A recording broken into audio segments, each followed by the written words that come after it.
Drinking alcohol is very bad for health. Drinking alcohol is very bad for health. I am repeating it second time. Because a lot of doctors tell you, drink a little couple of pecks of wine, red wine, it is good for your heart. Absolute myth.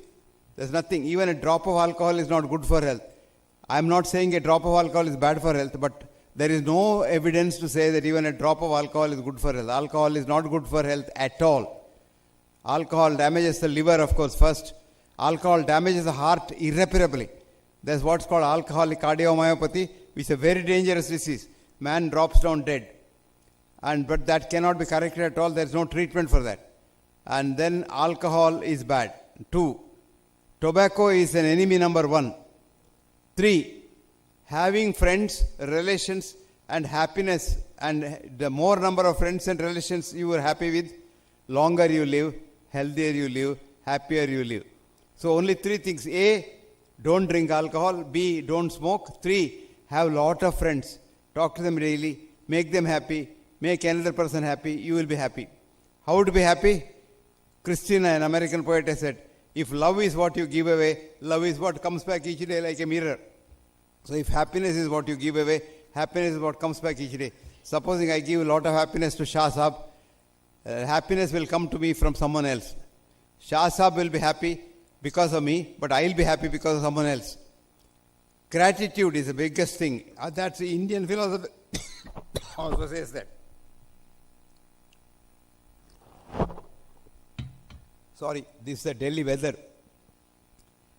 The throat gets, slightly inflamed in the weather. Cold air goes in. And the cold air should not go into the throat. The cold air should enter the nose. By the time it comes to the throat, it must be 97 degrees centigrade in Fahrenheit. But here what happens, the Delhi weather, sometimes the cold is so cold that the air comes to the throat also cold. And then it's bad. And also the Eustachian tube. The cold enters through the external ear and goes and hits the outer part of the eardrum. And the whole middle ear gets inflamed. And that changes your voice, gives you this little hacking cough.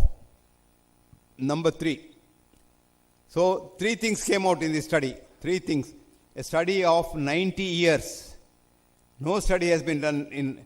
Now we say, diabetes is bad, hypertension is bad, your blood pressure is bad. We frighten people, right? But is it true? M Hegde study is a large study which studied for 25 years. Multiple risk factor intervention trial. We showed that there are no risk factors at all. Even if there are risk factors, even if you control them, the risk, if there is any, is not controlled. Supposing, let us say, blood pressure is bad. Let us say blood pressure is bad. I am not saying blood pressure is bad. If you control the blood pressure with drugs, the badness, the whatever bad thing you think, will not go away. That will remain. The blood pressure, of course, might be, the record may be good. Diabetes is bad. Your readings may be, every day you go to the doctor and take a reading because you are almost obsessed about it. It may be true, but if diabetes does something else, which is as a consequence of diabetes, that consequence will remain. So the M Hegde study showed, I quote again, there are no risk factors, full stop. The so-called risk factors can be controlled very easily with drugs or intervention, but the risk is not ever removed completely. Now, second thing is, see, nature evolves, and we were like the snake. Let us say we evolved from the snake. From the monkeys, then we came up. In the snake, there is no coronary circulation at all, so the snake doesn't get a heart attack. Why did nature give us a coronary circulation to give heart attack? Probably we needed it. So now we have a special circulation for the heart itself called coronary circulation. There are vessels. Now, this is a big business for us. Now, we can always, when you go somewhere and say chest, or you go for a complete checkup, they first make you run on a treadmill. That's called GTT. Not GTT. That's called TMT. They make you run on that. And then see the ECG. When you're running, the ECG usually is either up or down. So it doesn't really mean much. But they say it's borderline positive. Then they'll say we'll do an angiogram.